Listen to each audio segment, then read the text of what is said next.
semuanya, perkenalkan nama saya Tresya Devanti Larantukan dari Universitas Nusa Cendana, Fakultas Keguruan dan Ilmu Pendidikan, Program Studi Pendidikan Pancasila dan Kewarganegaraan.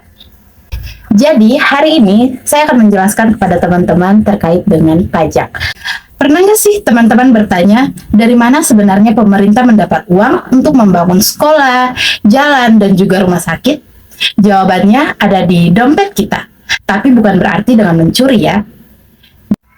Jadi teman-teman, pajak adalah iuran wajib yang dibayarkan oleh rakyat kepada negara, yang bersifat memaksa berdasarkan undang-undang tanpa adanya imbalan langsung, yang mana digunakan untuk membiayai pengeluaran negara demi kepentingan umum.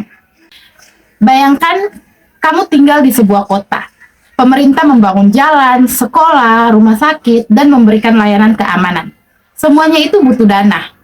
Nah, dana itu berasal dari pajak yang dibayarkan oleh warga, termasuk kamu, seorang warga negara yang baik. Lalu, mengapa pajak itu penting bagi pembangunan? Pajak adalah fondasi utama yang membangun sebuah negara. Melalui pajak, pemerintah dapat membangun jalan, sekolah, rumah sakit, dan juga menyediakan layanan penting lainnya yang mendukung kehidupan masyarakat sehari-hari. Lebih dari sekedar kewajiban, pajak adalah kontribusi untuk masa depan bersama. Jadi, tanpa pajak, pembangunan akan terhambat, layanan publik akan minim, dan ketimpangan sosial akan sulit diatasi.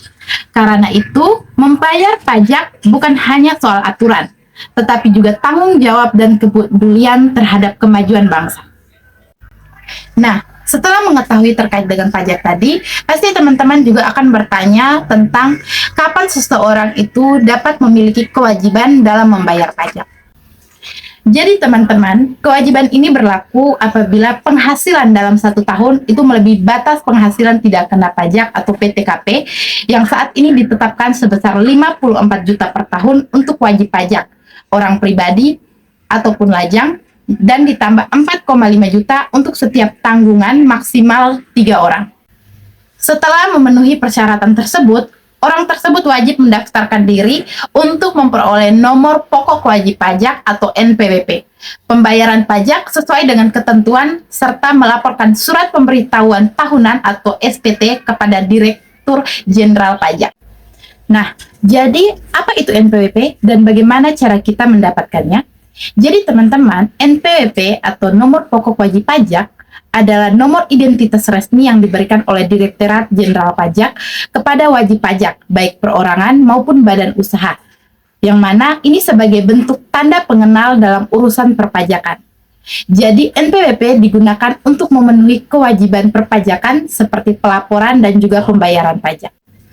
Nah, sedangkan untuk mendapatkan NPWP tersebut, seseorang bisa mendaftarkan diri secara online melalui situs yang disiapkan atau datang ke kantor pelayanan pajak atau KPP terdekat. Pendaftaran online dimulai dengan membuat akun, mengisi formulir, dan juga mengunggah dokumen yang diperlukan seperti KTP ataupun WNI, ataupun paspor dan juga izin tinggal untuk WNA. Bagi karyawan biasanya cukup melaporkan KTP atau surat keterangan kerja jika diminta. Sementara bagi pelaku usaha atau pekerja mandiri, perlu keterangan usaha. Setelah data diverifikasi dan disetujui, NPWP akan dikirim melalui pos atau dapat dicek sendiri. Seluruh proses ini tidak dipungut biaya alias gratis. Oke teman-teman, sekian penjelasan dari saya. Semoga penjelasan saya dapat membantu teman-teman dalam menambah wawasan.